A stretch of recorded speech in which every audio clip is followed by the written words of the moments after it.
Greetings and salutations, everyone, and welcome to another installment of An Old Testament Academic Reacts. In this episode, we're going to react to another video put out by the theologian, also known as Joshua Woodard, who in this video argues that there is evidence for the Tower of Babel. So if you guys like this sort of content, please don't hesitate to hit that like button, and as always, make sure you guys are subscribed in order to receive future notifications on any upcoming videos. So, without further ado, let's go ahead and hear what Joshua Woodard has to say on the Tower of Babel.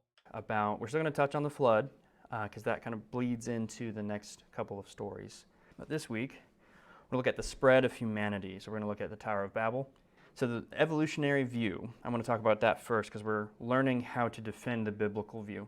We're bridging the gap between what we're being taught in schools and through media and through just our secular society versus how do we... Okay, right off the bat, I've got a problem. We're 28 seconds in, and I've got a problem again with this false dichotomy between evolutionary view and the biblical view, as if those two cannot coexist equally among Christians. I just find it deeply exhaustive and exhausting to hear people say that the evolutionary view is independent and separate from the biblical account when that can't be further from the truth. They both can equal or exist co-equally among Christians because there really isn't any contradiction between evolution and scripture. There just simply isn't. What does the Bible say about this? Is there evidence for it? So evolutionary view about how humanity arose, so they're pretty in agreement on how life arose and how it's changed over time. But when it gets to humanity, it's really cluttered. They'll all agree that they think humanity came out of Africa because that's where the ape fossils are. That's where they call them hominids or hominins. This is where they say they're like hominids. Like half ape, half humans. They're the link between like chimpanzees and gorillas to us. And so they will always put it in Africa for the most part. But they debate on which fossils led to the modern human and which fossils didn't. And they will go back and forth over and over. They will redate and change the age of these fossils and when they evolved, where they were. It is a huge point of contention in the geologic and paleontology world. They also will say that there are all languages, so human language derived from one first proto-language. And that's just the evolutionary view, that complex things now evolved from something more simple. And that includes language itself. So we'll touch on how Babel actually explains language better. But there are three lines of human ancestors, they think. If you've ever heard of Neanderthals, they are human. They will try to say that they're not. They're kind of coming around to say that they are. But I mean, they played instruments. They had burial practices. They painted, highly sophisticated painting. They had all of these things. So, yeah, that's because the theory of evolution isn't monolithic. It's not monolithic, just like Christianity isn't monolithic. There are different arguments and ideas within the Christian sphere regarding hell, regarding God, regarding the Exodus, for example. There are different theological arguments within the Christian sphere as well. So that reflects that tells me that Christianity isn't monolithic as well. The theory of evolution, those who support the theory of evolution are also not a monolith as well. There are different ideas, some varying ideas within the theory of evolution as well. So I think that's something that we should take into consideration. We just can't paint with we can't paint broad strokes and say and straw man the opposing argument, or at least a different argument like the theory of evolution or Christianity, because you simply disagree with it. Now, in this case, evolution doesn't necessarily contradict Scripture, at least according to me. It doesn't contradict Scripture. So I think that we can be a Christian and support the theory of evolution or evolution at the same time. I see no problem in that. They were probably just, I mean, if you look at different people groups today, you can explain a lot of their skeletal differences by just us looking at different humans. They probably were just another, if you want to say species or race of individuals that are no longer around. They probably got assimilated into our current populations. And I'm going to pause here too. I just want you guys to know that I am certainly not a biologist and I'm certainly no expert on macroevolution. This guy isn't either, I would imagine. So we're deeply into we're out of our wheelhouse when it comes to the theory of evolution. Now, I do hold degrees in biblical studies, so that is sort of my wheelhouse, especially the history and archaeology aspects of the Old Testament. So that's where I'm going to be concentrating my arguments on this. As far as the Tower of Babel is concerned, I'm not going to really focus too much on evolution. And actually, at the end of this video, I think he goes into genetics, which again is a whole nother field. So I'm not going to really touch on the genetics aspect of it. I'm really not going to delve into the theory of evolution, except only to argue that it is compatible with Scripture. And there's another group that we really only know based off of DNA. There's a couple of fossils, but we don't really know quite what they looked like. But, I mean, 3 lines kind of tends to fit with the biblical picture. There might be more, but natural selection can work on humanity just as it can work on any other organism. So, interesting he says that. It's interesting he says that. Theory of evolution is, I'm assuming he's arguing from a position that the theory of evolution is incompatible with Scripture, but then he says something like that. Natural selection can work for humans. I just think that's problematic on his part by saying that. But they try to explain all of these, and it's a really cluttered view. But I just want to read what Scripture has to say about where we came from. And so the context around this, we know that the flood happened, it lasted about a year. Noah and his 3 sons and their wives, so there's 8 people. Noah, his wife, and his sons and their wives. That's all who was on the ark. It's the last remaining bit of humanity. And so they land, all the animals come out, and they land around, we think it's around Turkey. They say the mountains of Ararat, so it may not be today's Mount Ararat, but it was probably in that region. And then they probably settled, and we'll see this in the text, they probably settled around like modern-day Iraq, so where ancient Babylon used to be, in between the Tigris and Euphrates River. So they just moved east a little bit to a really plentiful, fertile land. So this is probably where they were at. But let's read this, Genesis 11. Now all the earth used the same language and the same words. And it came about as they journeyed east that they found a plain in the land of Shinar, and they settled there. And we know that from other biblical texts, that is Babylon. When they're exiled later, they call it the land of Shinar. Absolutely. Shinar is Babylon. At least throughout the Old Testament, it's called Shinar. In Joshua 7, it's called Shinar. The cloak that Achan stole from the tent was a cloak from Shinar. So Shinar is definitely Babylon, or actually more accurately, it should be Babylonia, the region of Babylonia. Which is Babylon. They said to one another, "Come, let's make bricks and fire them thoroughly." And they used brick for stone, and they used tar for mortar. And they said, "Come, let's build ourselves a city and a tower whose top will reach into the heaven. And let's make a name for ourselves. Otherwise, we will be scattered abroad over the face of all the earth." I'm going to keep reading, but comment right here. They are directly disobeying God. So in Genesis 9, God tells Noah and his sons and their families, "Be fruitful and multiply across the face of the earth." He wants to fill the earth, not just sit in one spot.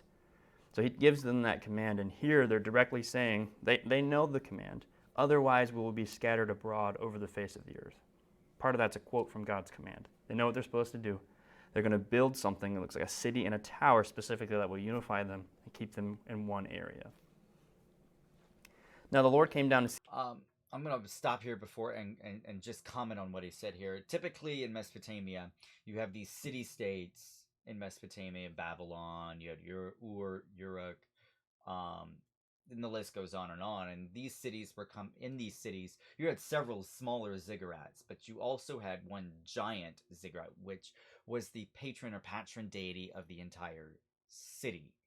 So that's what's kind of going on there. And the ancient Israelite, the ancient reader would have understood that. See the city and the tower which the men had built. And the Lord said, "Behold, there are one people, and they all have the same language. And this is what they have started to do, and now nothing which they plan to do will be impossible for them. Come, let us go down and there confuse their language, so that they will not understand one another's speech. So the Lord scattered them abroad from there over the face of all the earth, and they stopped building the city. Therefore it was named Babel, because there the Lord confused the language of all the earth, and from there the Lord scattered them abroad over the face of all the earth. So as I said, we have 8 people. They start to multiply in one area known as the land of Shinar. And it's about 100 years if you do the genealogies and how many generations. It's about 100 years between when they land versus when they start building the city. And God then confuses their language. And so what he actually will see is what he does is he uses language to scatter them by families. So it seems like he gives each family group, and it's not just the 3 fathers, but he gives each family, like son and their families, a language almost, and he scatters them. And so then the families will settle nearby each other across the land with who they can communicate with. Everybody else, they have no idea what they're saying. They have no way of figuring that out either. So they spread out like God wanted them to do in the first place. And God's specific reason is not just because they disobey, but because he says nothing will be out of reach for them. And if you look back, every intention of man's heart was evil. I think he's trying to prevent what happened beforehand. Every evil was possible if they were all together in this one spot. And he didn't want that to happen anymore. He had plans and he wanted them to scatter. And that's what he did. And this is the creation of other languages as well. So I want to bring something up, though, because in Genesis 10, we get a table of nations. I'm not going to read through it. It's really dense, but I think you guys can do that. And it tells you the line of Ham, Shem, and Japheth, their sons, and so. And so it has all of these families laid out, and it tells you which ones became which nation, which people. I should also like to mention here that the numbers in Genesis, in the first 11 chapters in Genesis, there are these, they are these large hundreds of numbers, or not in hundreds of numbers, but hundreds of years. If you take them literally, it's problematic. It becomes extremely problematic. But the problem is those numbers are not meant to be taken literally. If you choose the route of Dr. Richard Hess or Dr. Falk, they will argue that these are actually the years of clans, that these are the names of clans, and the years are the numbers. The numbers are the years of the clan's existence. You get to see splinter clans in the group. Then you get to see the famous names behind them, and he died. More than likely mentions, or means, I should say, that clan died out. So I don't think that these numbers here mentioned in the first 11 chapters of Genesis should be taken literally. I know he does, more than likely, but it's not plausible, I think. It's just not plausible that these numbers should be taken literally. People groups rose out from them. And it says specifically, though, this person settled here and became these peoples with their languages. However, Genesis 11, if you go back, it says they all have the same language. And that's after Genesis 10. And so there's this idea, is there a contradiction between Genesis 10 and 11? Because Genesis 10 is We're actually not sure, and it seems rather unlikely to me that Genesis should be interpreted as linearly. That is, the first 11 chapters, if those should be taken linearly. I think that's also a really huge problem if you take it linearly, and you can see he's really showing us how you cannot take it literally. Or linearly, I should say. They all have different languages. Genesis 11 is one language. What's the difference here? This is actually fairly easily explained. This is a type, it's called, Jonathan Sarfati in his commentary, The Genesis Account, he calls this recapitulation, where the Hebrew author, and he calls this a fairly common device in Hebrew writing, is they will give you a more broad story. So Genesis 10 is, here's all the peoples. There's no one specific, though. He just says, here's all of the different groups that came out of it. And then he focuses in and explains how 10 came about. And they do this, and the same thing happens in Genesis 1 and 2. Genesis 1 is very broad, right? It tells us the 6 days of creation. It gives us some details, but it's not super specific. God says, let there be this, and it happens. And then Genesis 2 focuses on day 6 very specifically and tells us about Adam and Eve and their fall. So you see how That's possible. I'm not really sure. I'm going to say that's plausible. That's a plausible explanation. Um, but I'm not going to be dogmatic about it. Considering I have my own views, I think I've made those views known about how I feel about Genesis 1, whether that's in a short or in a recent video or in a past video. So, but that argument is definitely plausible. I think there's just a better explanation for it. how it's broad, and then it zooms in on the important thing. And Genesis does this on several occasions. So it's not that there's two creation stories between 1 and 2, but rather it's just, here's everything that happened during the 7 days. Here's something very important that happened on day 6. I want to tell you about it separately. Here's everything that happened in Genesis 10. Here's all the table of nations. Here's why it all occurred. And so you see how it's not contradictory, it's just a way of telling a story. This is how they did it. And it even kind of logically sets it up, because at the end of 11, you actually get they call it a Toldot, or the genealogy of Shem. Toledoth. Toledot or Toledoth. And it just means genealogy. Specifically, because Genesis 12 is Abraham. So he wants to end with that in mind. Moses, when he's writing this, he sets it up in a specific order so that the story flows into Abraham. So it's on purpose that it's done this way. It's not a contradiction. It's just how they told the story. So the tower, let's talk about the tower. This is a stela, or a stela, as some people will call it. And you can kind of see it. So over here, if you can kind of see the stair-stepped tower, this is from around 600 BC. This is Nebuchadnezzar. This is the Nebuchadnezzar that's in the Bible. He's Nebuchadnezzar II, technically. But this is him in front of the tower. And they think this is one of the towers of Babylon that used to be there. And you can see it better here. This is a reconstruction of that stele. And so they kind of scan it. They'll do a scan over it to get all the details that might not be able to be seen by the naked eye. And this is kind of a reconstruction of it. And so he actually explains in the stele, or at least other documents, Nebuchadnezzar writes that he made it out of brick and bitumen, which is what the text says of the Bible. Because those were common tools to work with at that time. It just wasn't limited to the Hebrews. It just wasn't limited to the Israelites. That's what I'm saying. He also states that some of the names of these temples talk about being a stairway to heaven, or up to the heavens, which is just like the language of the Tower of Babel. And so this was temple worship for the most part. So they believed, some scholars will say they believed that if they were to build this grand staircase into heaven, that they could make God, whatever deity, come down to them. Okay. This part, he's not quite correct here. So the ziggurat here pictured functions a little bit differently than what he said. So the ziggurat was built, and then there should be a garden. There was probably a garden next to it which would grow food. So according to Mesopotamian mythology, the gods created humanity, depending on the Enuma Elish, out of the blood of a demon called Kingu, and dirt.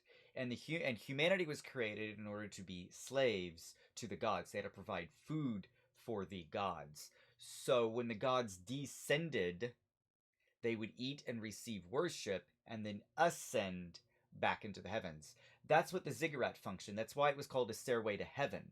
Is because the god of that particular ziggurat would descend and receive worship and food. And actually, at the very top of the ziggurat, there was a room with, I think, a table and a chair, and there was no one that would inhabit that room, because that was where they thought the god dwelled. So that god would descend, in other words, receive food and worship, and then ascend. You didn't make the god descend. He just descended, and if he did, he might bless you. That's what's going on here with Mesopotamia in a nutshell. It's not they made the god descend. No, the god descended whenever he wanted to, for lack of a better term. So, and reside in that temple. So they would go up towards the heavens, and the God would come down to them, to the people. They like made a ramp, basically, from heaven coming down. And then they would offer sacrifices, and the God would bless them and do whatever. You see how humanity is kind of forcing a deity to do something? And we see in the biblical text, God comes down on his own accord and judges them. Not because they made him come down, but he says, let's go down and see their puny tower. And it's just such a gross misunderstanding of Mesopotamian mythology. It just is. This is egregiously wrong here. They didn't make the god come down. The god just came down to get food. Unless you're going to say that, well, the food there is for the god, so the god had to come down because of the food. You might have a point there, but the way he's describing it, that wasn't it. So, what's ultimately going on here, what I think ultimately is going on here, is the writer here in Genesis 11 is mocking the Mesopotamians. He's mocking the Mesopotamians in that God himself, Yahweh, comes down, and he is the true God. Not Marduk here. Not Marduk. So. kicks them out. So it's, again, a different story here. So in Scripture, the religious significance is not mentioned, right? It just says it's a tower reaching to the heavens so that they won't be scattered. However, God specifically states that he doesn't want them unified, that if they build this, that there's nothing they can't do. They will be all together and unified. So it makes sense that maybe it did have a religious importance, that this was going to unify them under one banner in a way, an idol, perhaps, a temple. I mean, definitely, this was a religious thing going on here. There was definitely something religious going on here with the Tower of Babel. Absolutely, 100%. Regardless if it was worshiping Yahweh or trying to worship him in a way he didn't want to, we know from Scripture that God does not allow that. You will worship him how he designs it, how he sets it forth, and you will not force him to do anything. You can't. So, let's keep moving. So this is a map that I took a map from a textbook I have at home, and I added the arrows based off of other sources. If you want to look at a really good map of this, the book over there by Bodhi Hodge is the Tower of Babel.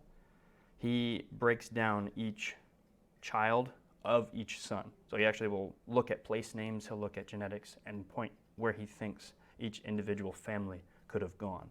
These are the general directions I got from a few different sources. I'm just curious how he based his arguments. How did you know where each son could have gone? Where the blue arrow is, where the red arrow, where the yellow arrow?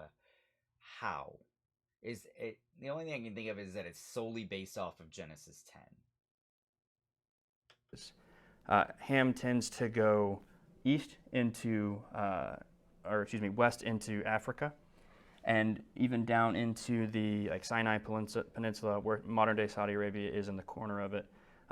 Bodhi Hodge will even make arguments that from these, where am I looking at? From the wilderness of Paran and the Sinai Peninsula, or even over to the east where the lower sea is, that they took boats and followed the coast all the way to China. And so there are place names that fit really well with some of the Hebrew names. That is extremely, extremely unlikely. Migrations, or at least human migrations, suggest that they actually made it to China on land. And there's also genetics that point to them being descended from Ham's descendants. And then Shem, How do you know that? How does he know that, though? I just kind of wish he would have presented his arguments a bit better as far as citing sources, showing us where or how he says that, how someone made that connection. I just wish he did that. he stayed in the Middle East for the most part. There's a group from each son that tends to go more easterly, like towards India. And Bodhi also explains that India is pretty much a melting pot of languages and cultures. Not just today, but it always has been. That you can go a few miles to the east or west of you and someone speaks a completely different language. They have Same thing with Europe. Do you know how many languages are spoken within Europe? Germany alone with its dialects, from North Hessian to Middle Hessian and Southern Hessian, for example, that dialect, which is the one I know, there are three different dialects, and you got Plattdeutsch just west of that, and that's almost intelligibly it's almost intelligible to other German speakers unless they speak modern German. So it's not just in India where there's uh, a bunch of languages. You see this in Europe. You saw this in North America. You don't really see it as much now in North America, but it used to be in North America. There would be so many different languages. It's not just exclusive to India. A completely different religion, and that's the way it's been for a long time. So it makes sense if all these different peoples were going that direction, because you have the Himalayas and a lot of mountains that are blocking them from going north, so they're all kind of residing in this area. And then Japheth, according to the scripture, Moses blessed him and said that he would have more descendants than the rest of them, which seems to be very true. He goes north and northeast, and he spreads out and covers almost all of. I also find this problematic because he's only citing Genesis. He's not using, okay, he's using some commentaries, which is great. You should. I encourage you guys to not only use scripture, but also use commentaries. But I think I've said this before that the Old Testament or the Bible as a whole is not a science book. It's a history theological book. So to use any form of science like genetics or macroevolution or biology is to do the Bible, I think, to do the Bible a great disservice.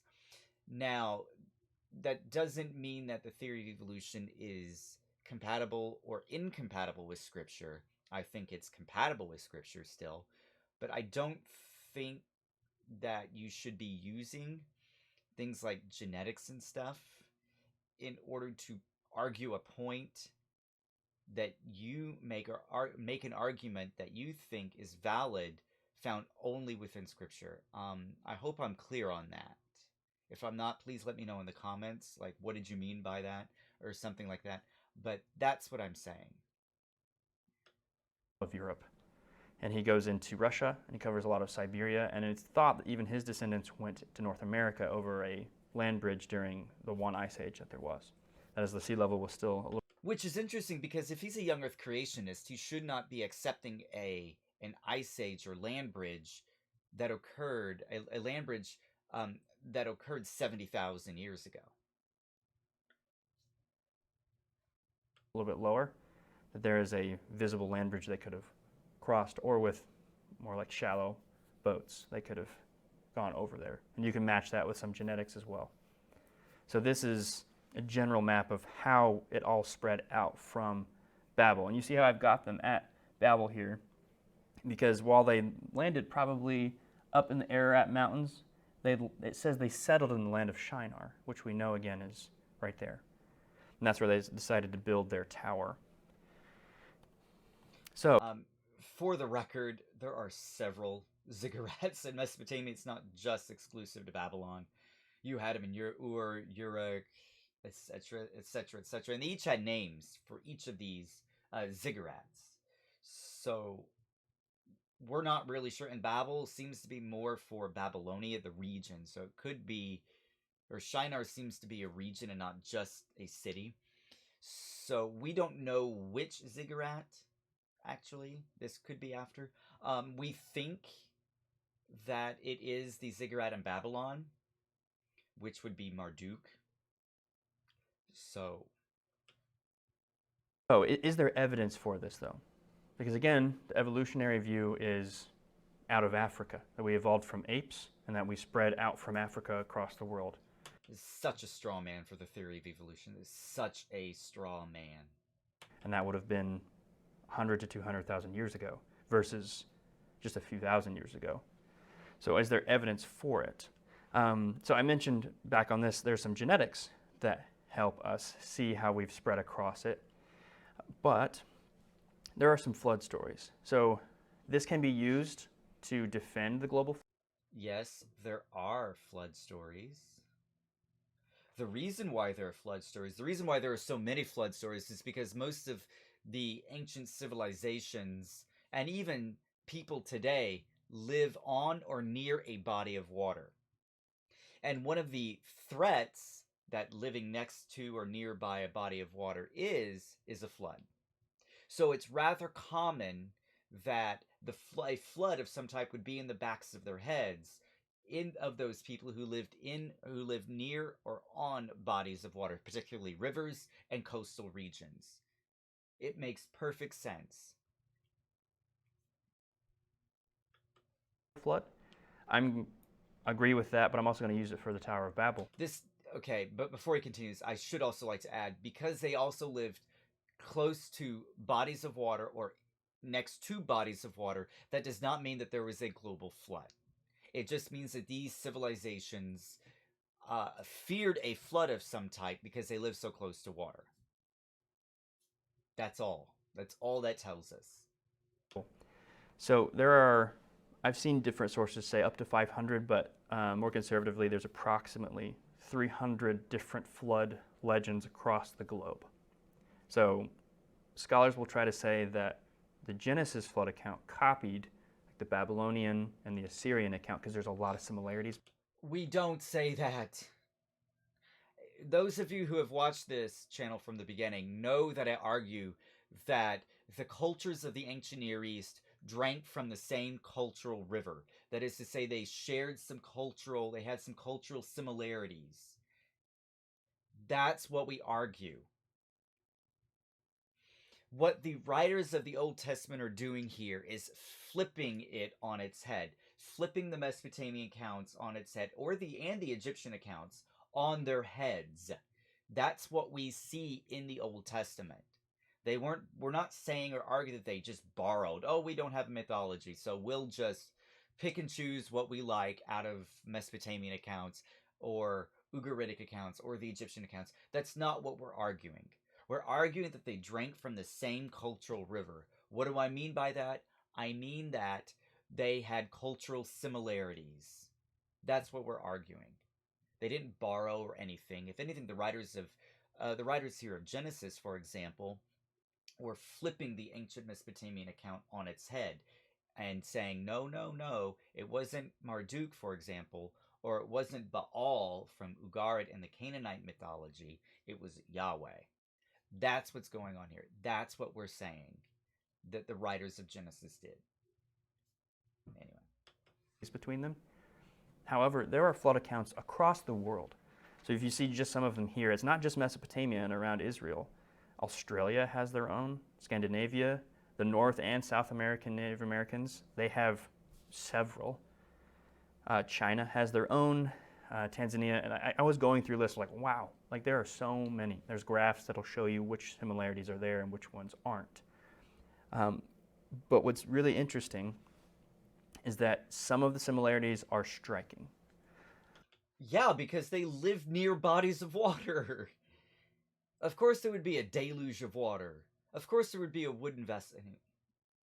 We'll get into each one of these here as he progresses through. But the first one we'll just talk about, yeah, there is a deluge of water because they live near the body of water.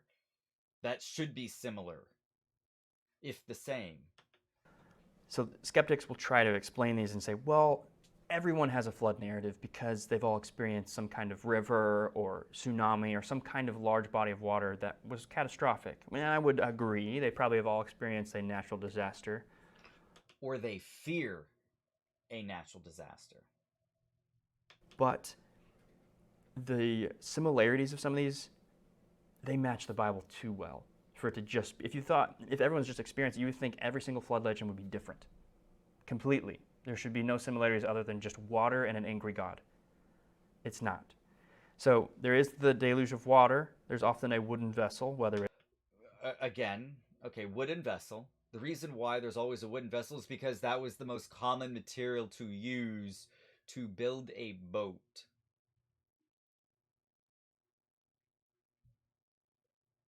They used a wood to build a boat. That's the most common material used. It floats. And if it's built big enough, it can hold multiple people or things. It's not really a similarity. I mean, it is, but it's a really common similarity. It's a chest-like shape. Sometimes it's a canoe. Sometimes it's a flat raft. It depends on the culture, because that's based on their boats, how they would think of it. That doesn't mean it's a global flood, though. Just because everyone used wood to build a boat doesn't mean it's a global. There was a global flood. It was divinely sent, often just one man. Sometimes it's a family. But what's really striking is they send out birds. So as the floodwaters, regardless of which culture it is, some of these stories will have the man in the story sending out birds. Why? Like, why is that preserved in not almost every, but a lot of them? And Okay, besides it's either the Tale of Atrahasis or the Epic of Gilgamesh, what other global flood account has ravens or doves that were sent out, other than the Mesopotamian account? What other accounts would say that? If you guys know, please let me know in the comments, because I don't know what he's talking about. Other than the Mesopotamian account, which is a raven. So that's all. and often it even mentions a raven or both and a dove. Why not a vulture? Or like why is it very similar? Because vultures don't really live near bodies of water. They they don't live near bodies of water. It could have been a seagull. Why isn't there a seagull? We don't know. But typically vultures wouldn't really live near rivers or bodies of water, if I'm not mistaken. So, Some of them also mention giants, that God wanted to destroy giants. It sounds like the Nephilim. except the Nephilim are not part of the flood or evidence for Babel. That had they have nothing. The Nephilim have nothing to do with. I don't think they're giants anyway. But this is where I veer off with, God rest his soul, Dr. Heiser. I sort of disagree. I disagree with his understanding and his argument of the Nephilim in Genesis 6. But the Nephilim have nothing to do with the Tower of Babel, so you really can't include them. Simply because they mention giants actually harms your position, because in the biblical account, the Genesis account, there are no mention of giants, and it's just in Genesis 6 and then again later in the Old Testament. So, Joshua, for example. I mean, we've translated them as giants for a long time. Why do they mention giants? And there's more than one. I was reading through that. I'd never seen that before I was studying this. I think it's the Australian story, they mention the formation of languages right after the flood. That after these people who were saved, that God made new languages. This is so similar. You can't say that it's just. No, it's not. And yes, I can say that these were just coincidences or commonalities among the accounts, like wooden vessels, divine intervention or divinely sent, a deluge of water. Well, you have to have a deluge of water to have a bloody flood. I mean, how do you have a flood without a deluge of water? Um, yeah, the formation of languages, you might have something there, but on the whole, I would take those as general coincidences or commonalities.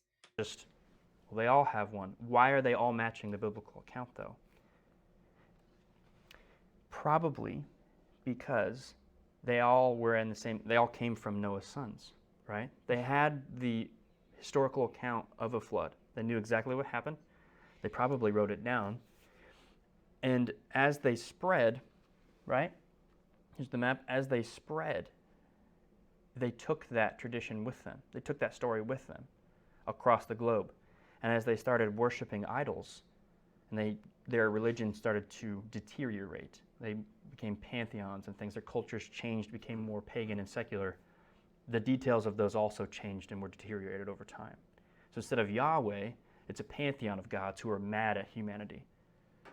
Or it's a huge fish deity that splashed water onto the, like, you see how it slowly changes over time. I have no idea what he's talking about here. Um, let's just go with the one account that I know. Let's just go with the Mesopotamian account, the Tale of Atrahasis and the Epic of Gilgamesh here.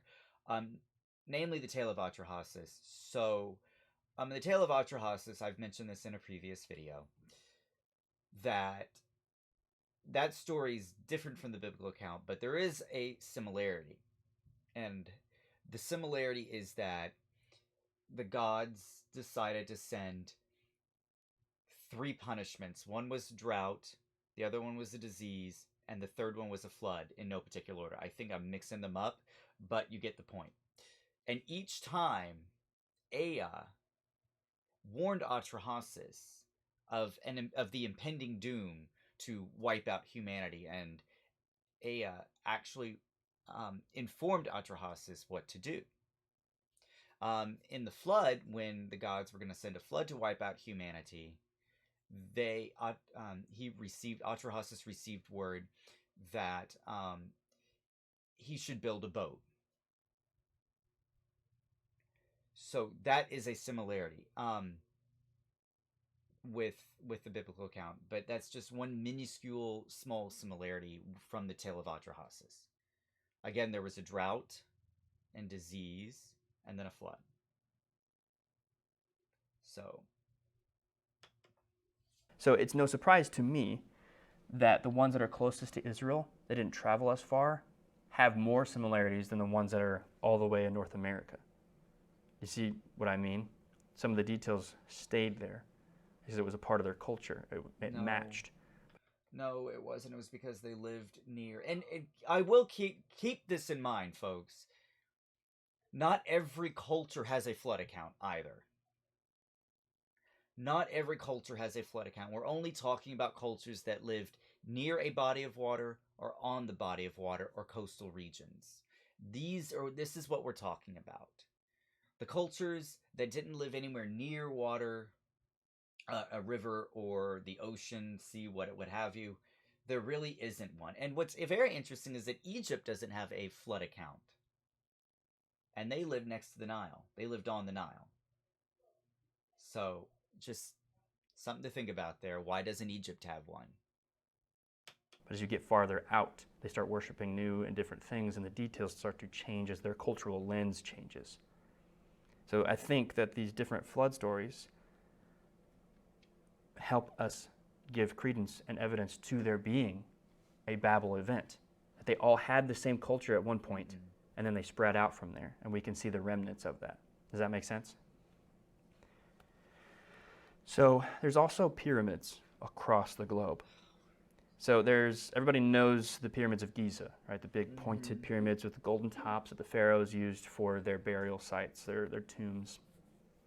But there are pyramids in Mesopotamia, all across Africa. So there's Sahel, Nigeria. There's also even one in Greece. That's less well known, but it's a pyramidal structure. Spain has some. Mexico and Peru, Guatemala. So all of the Mesoamerican, South American nations, like the Mayans and the Aztecs, even I think the Incans as well, don't quote me on that one. They all had pyramids. They're huge. And I'll show you a couple pictures of them. There's even North America, they have these mounds. So they would build up these like ramps of dirt and like gravel and things, and they would build on top of them. And as that building grew old, they would level it and build a new platform. So they were just growing this mound, and they still consider it a type of pyramid. So why has almost every culture across the globe made this structure? Because, Joshua, pyramids, again, like building boats from wood was a common material, pyramids are a common shape. They're a popular shape. It is an easy way to stack things on top of each other. The large base foundation at the bottom, and then it slowly gets smaller towards the top. That's what we have. It's a common shape and a common structure. Again, like the wood to make a boat, it is common. That is why. That is why there are pyramidal shapes or pyramids over the globe. It is a common structure to build. It is an easy structure to build. Well, so here's some examples really quick. This is called the Ziggurat of Ur. So actually, I'm going to go back really quick. This is a pyramid. It's not pointed. They call it a ziggurat, but this is a pyramid. I should also like to mention here that the ziggurat functioned differently than the Egyptian pyramid. This was a temple. The pyramid was a tomb. Different functions. This is the Tower of Babel, or at least similar to it. Is it possible that, like the flood stories, they took this narrative of the Tower of Babel, we are building this type of tower, maybe for religious reasons, we're going to spread across the globe, and then we're going to, as we take that narrative with us, as we need a religious site, as we need a Capitol building, whatever it may be, we're going to build the thing we were going to build in the first place. They took the knowledge of how to build it and why they built it with them. It just looks different based on their building materials. So this is going to be in Mesopotamia. This is like the fired bricks. This is Graham Hancock level conspiracy theory to me. Graham Hancock thinks there was some sort of ancient civilization that ceased to exist, and then humanity later on is starting to pick up the pieces, and that there's evidence of an ancient civilization. That's Hancock's view. This seems or sounds eerily similar to that, although it's not. But he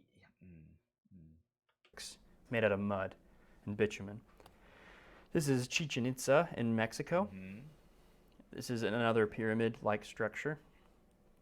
And as I quoted, there's some all over across the globe. And some secular scholars have tried to put these together. There's not a great explanation. I mean, some people have even tried to say that aliens are the reason why we have this technology across. Okay, so he sort of redeemed himself here. I'm kind of happy he said that. Some people think, and he kind of laughed after saying, some people think aliens built this. Okay. Sorry, I just thought that was funny. Across the globe. It's probably just a common narrative in their culture. They have this foundation of the Tower of Babel, but again, as they spread out, it becomes deteriorated with their pagan cultures as they were developing. What's interesting also is that most of these, whether it's a mound, a pyramid, a ziggurat, have a religious purpose, almost always. I mean, some of the Mayan or Aztec temples, they sacrificed people on them. I read the one in Spain, they used it for astronomical viewing. So they're not used the same across the globe. In Egypt, they were tombs. So each pyramid that you've described, Joshua, had a different function. Often that's related to deities. Almost every single one that I looked at had a religious purpose. And so did probably the Tower of Babel. We know that the Babylonian one did. Yes, because it was a temple to a patron or patron deity, or to a particular god. Of course those were religious. So they carried the knowledge of that first pyramid across the globe and built new ones over time. Okay, so the next part is languages. So there are between 6,000 and 7,000 languages across the planet. Accurate. It's like between dialects and different things. But when you look at the similarities between them, for example, the Germanic languages, like a lot of like Scandinavian, Denmark, even English, they all can be brought back into one family, into Germanic languages. A lot of the languages in Europe can be brought back into the, I think it's Euro-Indonesian, like you can bring them all into one family. It's IEP, Indo-European, Proto-Indo-European. It's PI. We call it PI, Proto-Indo-European language family. It's the largest language family out there. It's the one with European languages, with Russian, with the Slavic language family, the Germanic language family, the Romantic language family, Greek, the Uralic language family, which includes Finnish and Hungarian. This is the largest language family out there. You've got other smaller language families like the Semitic language family, the Afro-Asiatic language family, etc. That's what he's talking about. English is part of the PI. We call it the PI, or in linguistics it's called the PI, the Proto-Indo-European language family. Sanskrit is actually Sanskrit's another language that's part of the pie, the Proto-Indo-European language family. See how they developed from one group in the first place. And we can do that and bring them all the way back down to around 78. Some estimates are above 80. But what's interesting is that the evolutionary view said there was one language, and I would agree, Adam and Eve had one language, but the fact that we can only bring these back to around 70 languages. 78 language families. I think it's important here that we're talking about language families, not individual languages. So there were 78 language families. We can trace it back to 78 language families. That doesn't mean 78 languages. Okay? That's the difference here. So there were more languages. It wasn't just 78 languages. It was 78 language families. Is striking again. Why? Is it because that there were 70 nations that spread out from Babel and they each had their own language and that God did that?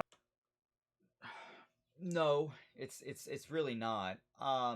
70 has another significance. You also had 70 elders. So 70 has some sort of significance, but it has nothing to do with languages.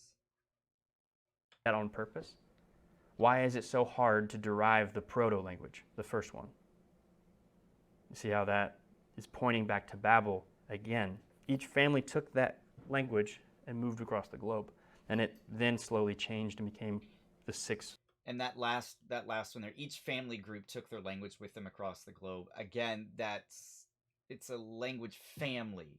He's confusing. It seems like he's confusing. Hopefully I'm wrong. But I'm taking this to, I'm understanding this, that last one there, each family group took their language with them across the globe. That means each languages weren't part of nuclear families or clans. I don't know how to adequately say this. That's not the same.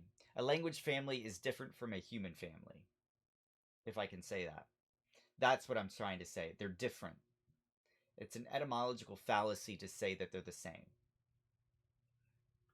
The 7,000 languages we have today. I would not be surprised if they simplified this more and it came down to a perfect 70. I think that would be awesome. If it doesn't, that's fine, because you still have to explain all of those, and I don't think the evolutionary view can, but I think that would be really exciting if it was exactly 70. Well, the theory of evolution has nothing to do with linguistics. It's a completely different field of study. That's a science degree. Linguistics, they're just different fields of study. It's just an odd thing to say. For each nation that was formed in that original group in Genesis 10. So I just explained these. Where did they come from?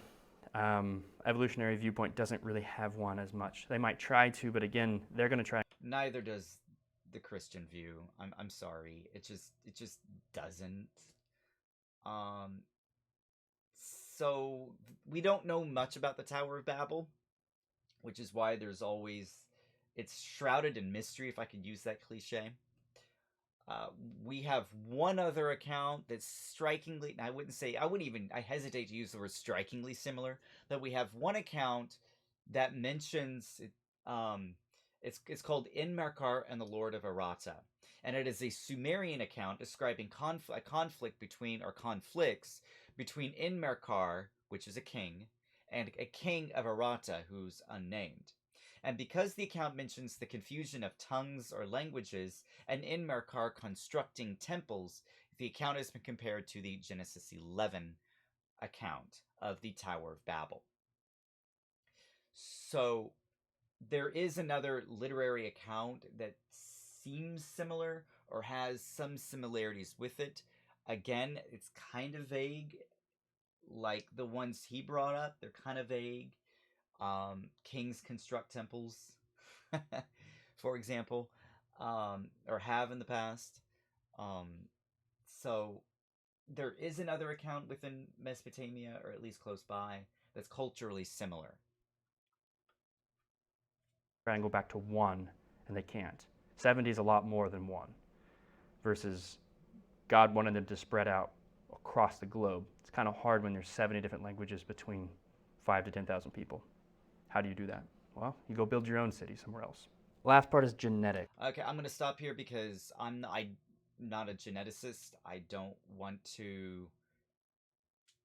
I'm I'm just not a geneticist. So, um, the thing is that we don't know much about the Tower of Babel. We know more about the creation account and the flood account because there's more evidence of it. There's more literary evidence of those accounts.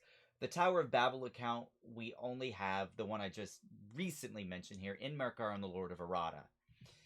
Um, that's the only account that is literarily similar to the biblical account in Genesis 11. So we don't know much about it. We don't even have much to go on. And I made a video on the Tower of Babel where I discussed the Enmerkar and the Lord of Arata account along with Genesis 11. And I also mentioned Dr. Richard Middleton as well, who seems to have more of an understanding than we do on this, in my opinion. He was also on what your pastor what brain farting here. Sorry, bro. What your pastor doesn't tell you or didn't tell you. So he was on his channel if you want to check his video out on the topic of the Tower of Babel.